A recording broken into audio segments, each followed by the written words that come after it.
Going to prison is a major life-altering event that creates obstacles to building stable lives in the community, such as gaining employment and finding stable and safe housing after release. Imprisonment also reduces lifetime earnings and negatively affects life outcomes among children of incarcerated parents. These are individual-level consequences of imprisonment, but there are societal-level consequences as well. High levels of imprisonment in communities cause high crime rates and neighborhood deterioration, thus fueling greater disparities. This cycle, both individually and societally, is felt disproportionately by people who are Black and brown. It is clear that the outcome of mass incarceration today has not occurred by happenstance, but has been designed through policies created by a dominant culture that insists on suppression of others. Today's episode of Words with Friends, I sit down with Shuja Moore.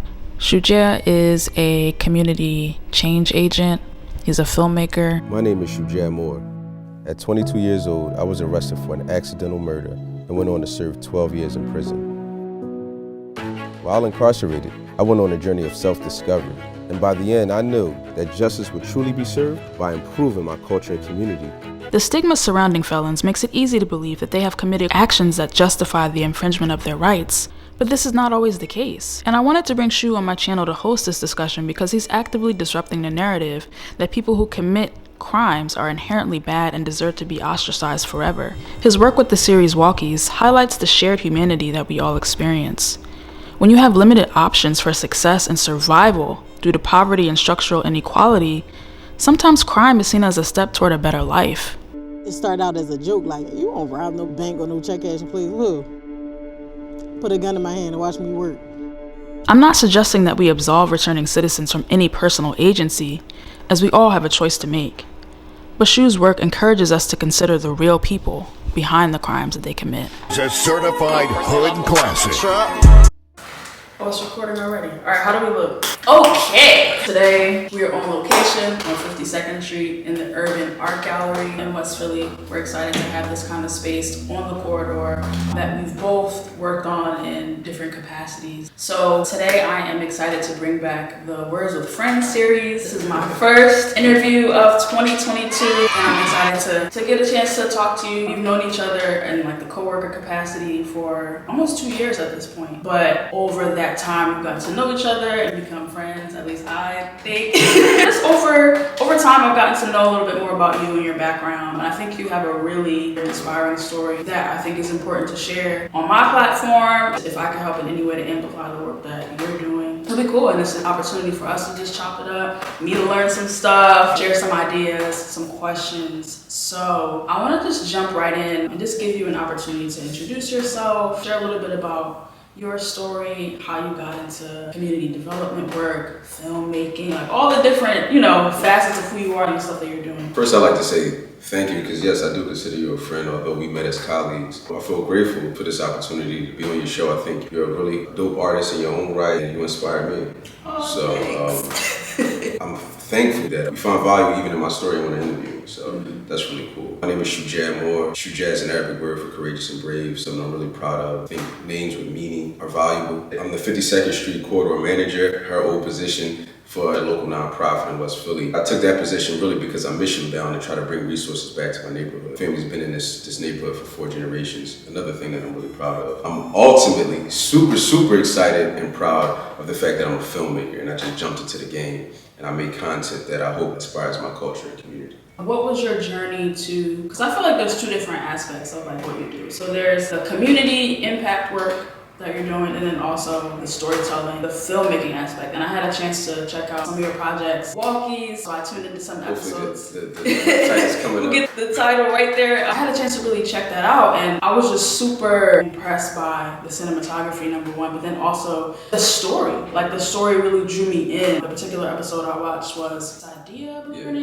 so much money. But she was telling the story about the things that led to her incarceration and how she's changed her life after coming out of prison. And I think those kinds of stories are really important to be told, because often it's like there's a stigma around going to prison, coming out of prison, and it's like we got a chance to hear the story about her as a person outside of like the crime that she committed. And I feel like people don't often get that opportunity to really get to know a person beyond the crime they may have committed. So what inspired you to begin telling those stories? How did you get into that process of filmmaking? Especially, I think you're like mostly self-taught in terms of like the production and stuff. So take us back to the very beginning. Yeah. It's been a journey, and it's kind of a long answer, and I'll try to keep it as short as possible. But narrative justice is something that you're touching on, which is really important to me because I don't like the way people of color are represented in the media, just generally speaking. Let's even go back a little further. In my life, in my story, I'm formerly incarcerated. When I was 22 years old, I was arrested for an accidental murder, ultimately convicted, and spent 12 years in prison. Something that I'm embarrassed about, but it is just a part of my journey at this point. And that really informed my adulthood and my mindset because I recognized to find yourself behind bars and in that environment, you got some serious issues that you need to work on. So I spent the majority of my incarceration trying to better myself in every capacity. And I went at the experience as practice for when I got out here. I only had that mentality and was fortunate to think like that because I had a support system. I had family that continued to hold me accountable no matter what. Although they never gave up on me and invested in me, they also held me accountable. So that was a blessing. And I remember when I was on the inside, I used to write, and I happened to be featured in the newspaper around 2014 because I wanted to apologize to the people who survived my crime, the family that was left, and just to society as a whole and try to represent that even though we're on the inside, we really do want to get out and make a difference on the outside. You don't really hear those stories. But the title of the article was, Is This a Con from a Con? You know, it was just like con from a con. And just that title alone already starts to trigger stereotypes and stigmas. You know, like you can't almost even take me serious because I'm incarcerated right now. I didn't like that. I think the article was cool, but a lot of people in my family did not like it at all, and they thought that I was represented in the wrong way. So when I got out and I was in re-entry, when I was struggling to find my place out here, it was hard and I was depressed. And I remember just being in my apartment and pulling out my old journals and looking at the things that inspired me while I was on the inside. And storytelling was something that I was always passionate about, just as a reader and as somebody who loves movies and TV and media. And I said, you know what? I wanted to tap back into wanting to tell my own story and the stories of the community that I was a part of in prison, which didn't line up with what you see on TV with these guys that just look crazy and their shirts all messed up. And you're just like, I don't want to be around this. You know, the community I was a part of, we studied all day. We talked about concepts and philosophy and what we was going to do out there and how we was going to try to change the community for the positive. So I wanted to represent that. And I had no training. I actually don't hold a camera and I don't physically edit, which I've tried to do. It's very hard. Shout out to all the editors and camera people. But what I was fortunate enough to do was connect with professionals who already knew how to do that. And I had the vision. They were willing to work with me to bring that vision to life. Shout out to Hunter and Sean who joined the team. And yeah, we created Walkies. I'm glad that, you know, the content is landing. We hope to keep doing it. That's amazing. Tapping into your resources, even when the odds are stacked against you, it's like if you have a goal, you have a vision, being able to execute even if everything is not working in your favor. So I think that's life. I'm sorry to jump in there, but that's just pretty much what I've learned from life at this standpoint. You know, we have a vision and we try to have life perfect at all times, and that's not life. Right. You know, life is dealing with the ups and the downs day in and day out and try to make the best of it. I have a bunch of different questions that I want to get into, but I know one of the things you just said was like when you came out of prison, kind of figure out what you wanted to do next, experiencing those feelings of depression or like sadness. What were the means for you to get back into like a good place in regard to your mental health? I feel like in the Black community there is still a stigma regarding mental health and talking openly about struggling with your mental health. I think that's changing somewhat. Like in our generation, people may be more open to talking about like having struggles with depression or anxiety. And like for me, I talk about therapy all the time. I love therapy. I've gone for years at this point, and it's helped me so much in terms of like my personal growth. So what for you, like what did you use to like help you to heal and like be in a good headspace to be able to like do this work like, now? That's a great question, because therapy is something that you should do all the time for yourself. Like it's not a thing like, oh, I'll get to. It's as important as drinking water, eating every day, exercising. What are you doing for your mental health? Right. With that said, I have not been the best person with investing in my personal mental health. I think I've been fortunate to be strong mentally, but it's a very thin line between being strong mentally and then losing your mind. So I've been depressed several times throughout my life. Definitely once I was convicted and went upstate. I remember at a cellie, I was like just laying in the bed for 3 months watching TV, not really doing much. And I had a cellie who been a guy who'd been in and out of prison like his whole life, so he was used to the system. Where this was my first experience. And at some point, he just jumped off the bed and was like, "Yo, man, get up, man! Like, what you just gonna lay around?" And you know, at the time, I'm like, "Man, if you don't get out my face, man, I'm not trying to." And he was like, "Bro, like, you just gonna lay up your whole bed just on some bum stuff?"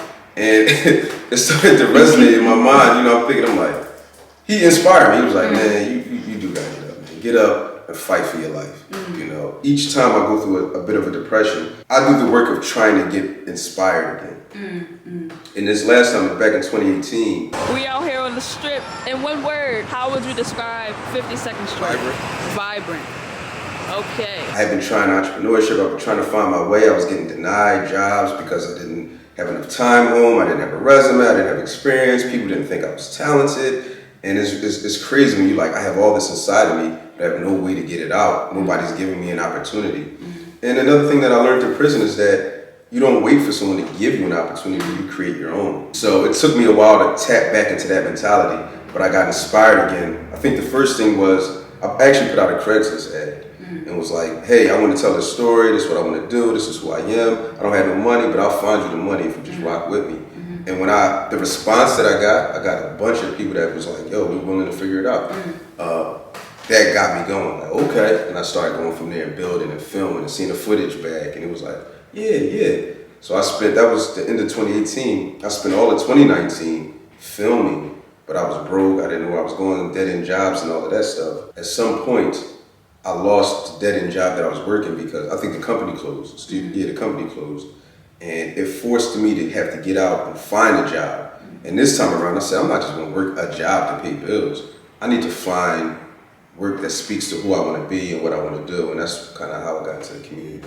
Kind of tied into that discussion. You know, we're both from Philly, and for people who are unaware, Philly can be a rough environment to grow up in. Homicide rates in Philadelphia continue to grow. This mural actually has the names of those killed or injured by gun violence over the years in the city. Most of those people are Black. I think a lot of people are walking around with unaddressed trauma, PTSD. Right now, I believe Philly has the highest murder rate of all big cities in the country. Like, it's even surpassed Chicago at this point. So there's a lot of death, a lot of depression, a lot of things that people are dealing with. What advice would you give to maybe a young person who's growing up in Philly or a city that's similar, dealing with all of these issues, trying to stay positive, looking for a positive outlet, but like struggling to find their way? Yeah, these are great questions. I feel like I could go for a minute to talk about them, even, to going back to the mental health question. I remember one day when I was young, I was washing dishes in the house. My parents were there, we were all in the kitchen, like one of them Huxtable Cosby boys. We used to have a conversation. My dad was like, yeah, he was talking about young Black men. It's like, y'all ain't got no confidence. And I'm like, confidence? I'm like, this boy crazy, man. I got like 2, 3 chicks, they hit my beeper. Yeah, I'm over here. Hit my confidence, he crazy. But I come to understand that he meant that we didn't have confidence to be leaders, to be our true selves. We were all followers, baggy pants, or, the tattoos. Could it be my baggy jeans or my gold teeth that make me different from y'all? The majority of us were all following the same thing, thinking that that's what was cool or hip versus being our authentic selves. This community person and what I'm doing now, an artist, is who I always was. At some point, I thought I was a gangster. And he was talking about, you being a follower. I say that to say, I like to, talk to the young people and ask them, who do you want to be? That's a question we don't really ask ourselves. At the core of who you are, what would you like to do? And inspire people to do that and be confident in that. And people may not get it and play you. And that's a vulnerable place to be when you feel like you're not accepted among the crowd. Right. But it's a beautiful journey because once you traverse that, once you go through that process, people will start to get on your page when they see you operating and just being confident in who you are. People will start to be attracted to that. And at the same time, if you being your authentic self isn't being connected with the people around you, those people probably aren't for you.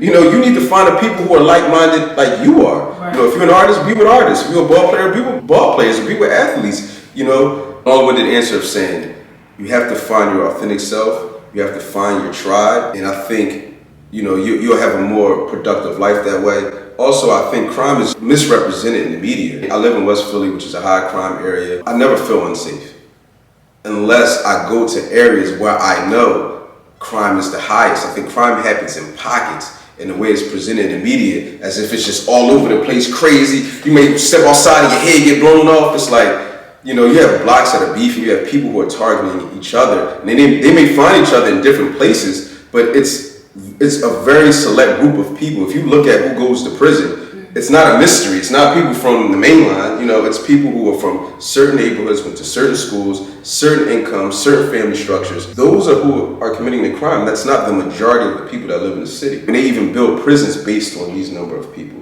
Right. So that's who we need to target, not to arrest, but to build a support system so we can help people navigate out of the criminal mentality and out of thinking that this is my way to success. Because the last thing I'll say, when it comes to crime, violent crime and drug dealing and that type of mentality, I think it's really a search for value.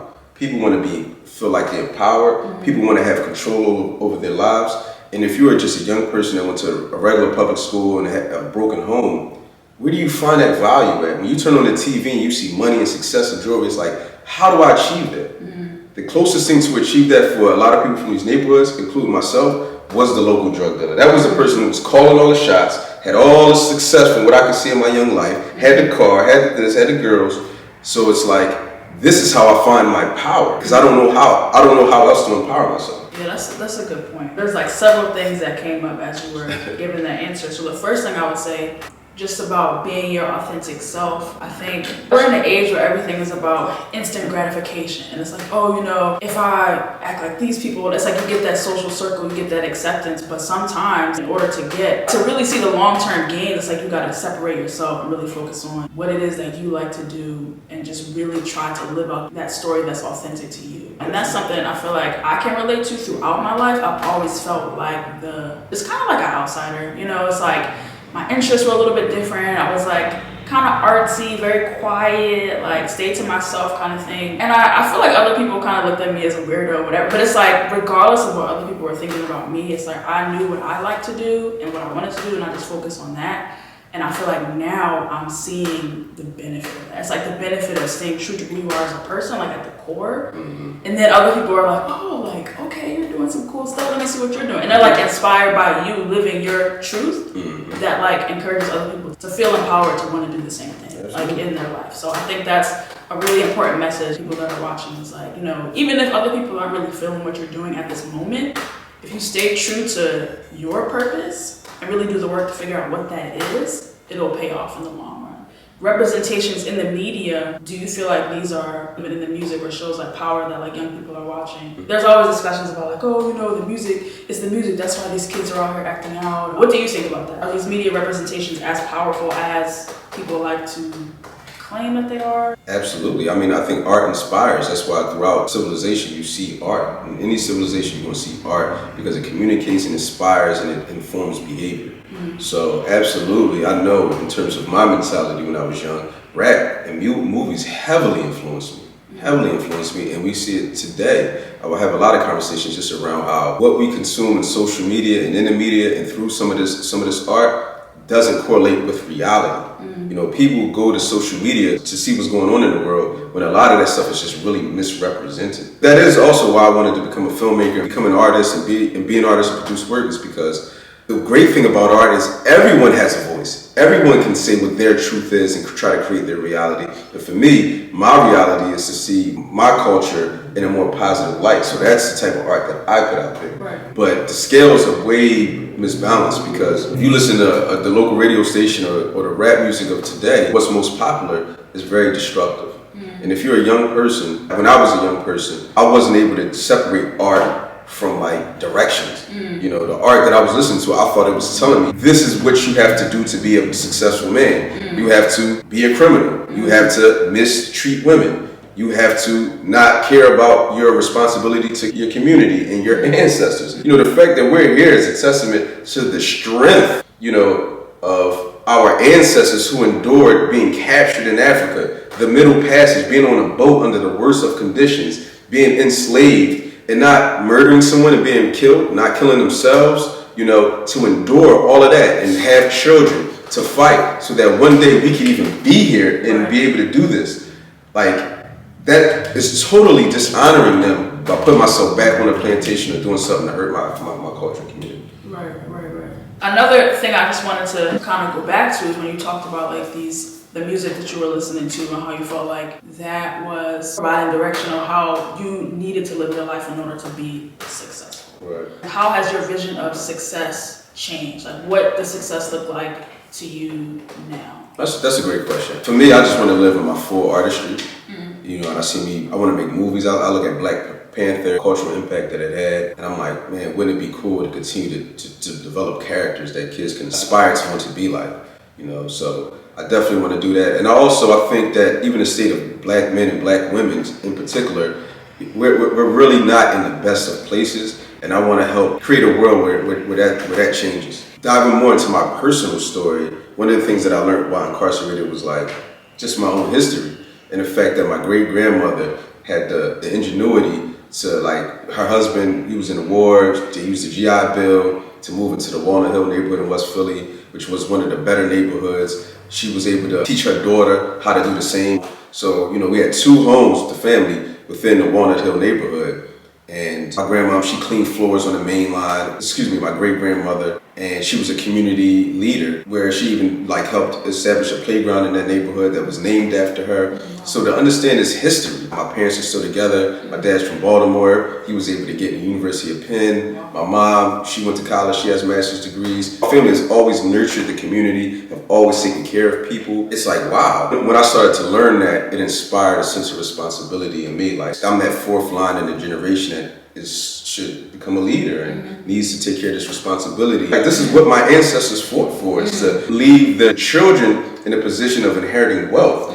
You know, so now it's like I need to build that into a place. Like, now you have the property, but it's what to do with it. And I need to build that to a place so that the next generation is able to inherit, you know, to manage wealth. I want to leave the next generation to inherit wealth, where they're just managing portfolios and investments, and they can choose to do whatever they want to do versus have to do something. I feel like often we hear like these stories of downtrodden Black families, and poverty and all that stuff, and it's like that's the reality. But then there's also this other reality that you're describing with Black American families that for generations have been okay, like, and have been able to achieve success. I think it's important to highlight those narratives as well. Both realities can exist at the same time. I want to switch gears a little bit just to talk about, right now we are on the 52nd Street commercial corridor. Historically has been a hub for Black and brown businesses. Like I said earlier, we're currently sitting in an art gallery on 52nd Street. So I feel like this is like a full circle moment in terms of like us both being from West Philly, both being artists, both being community advocates and working in community development to like be sitting in this space, having this conversation. So now for you as the 52nd Street commercial corridor manager, what is your vision for this part of West Philly? What changes would you like to see happen in this neighborhood? With the theater, the bushfire theater, first of all, he named it bushfire because it's an African tradition of like sitting by the fire and telling stories. I never knew that. Yeah, to see that up and thriving, and you let out from the theater, you can go across the street, get something to eat at 52nd, the Locust, you know, the barbecue, that southern cuisine, and you can come here and there's an exhibit going on, and you can buy art. And when I see 52nd Street, that's what I see. I know it's not the reality. People see what it is now, and I'm like, no, I see the theater thriving. I see, you know, a bunch of people out here talking and enjoying food, and that's what I do with it. That's a great question, and I'm glad you brought it back to that because this really is, it feels kind of monumental. Definitely for me, somebody who sat in prison for many, many years and like wanting to get back to my neighborhood. Now I'm sitting at a gallery, you know, a fine art gallery on that corridor. This is the beginning of the art and culture that I always heard about on 52nd Street because I grew up in this corridor under the shadow of what it used to be. It wasn't that in the 80s, 90s, and the early 2000s. It was disinvested. Black businesses left. I wanted to definitely be part of the resurgence, and that's why I joined staff on the Enterprise Center, is because they were kind of leading that charge. What I would like to see is, I think the sad reality is that if you don't own anything, you really can't dictate what's going to happen. Like, you have to buy and own. And Black people in this neighborhood as a whole have not put themselves in a position of ownership. You know, I do think that's one of the issues in our community is that we complain a lot and we don't like things, but we don't do the actions. And again, I'm talking collectively. We don't do the necessary steps to empower ourselves so that we're not being dictated to. We're dictating to people about what they can do, what they can and can't do in the neighborhood because we own them. So that's an unfortunate circumstance because, again, this neighborhood is being gentrified, property values are going up, and big money investors are coming in buying up stuff. So at some point, they don't really care what the community was or what they want to do. They can do whatever they want. They got the money. They own the property. One of the things that I do want to see happen here is I do want this to be an arts and cultural destination. Even if we don't own property, there is quite a few people that still do own buildings. And I think generally speaking, people want to see 52nd Street maintain its culture of Black history and cuisine and music and a place where Black people come together and celebrate one another. We have African Cultural Art Forum, which sources artifacts from Africa that they sell, paintings, and they have bombs. We have Hakeem's Bookstore, which is the oldest Black bookstore on the East Coast. So we have just a beautiful array of diverse Black and brown based businesses here, and I want to see them be invested in, highlighted more. I want to see 52nd Street be beautified. I want it to be safe.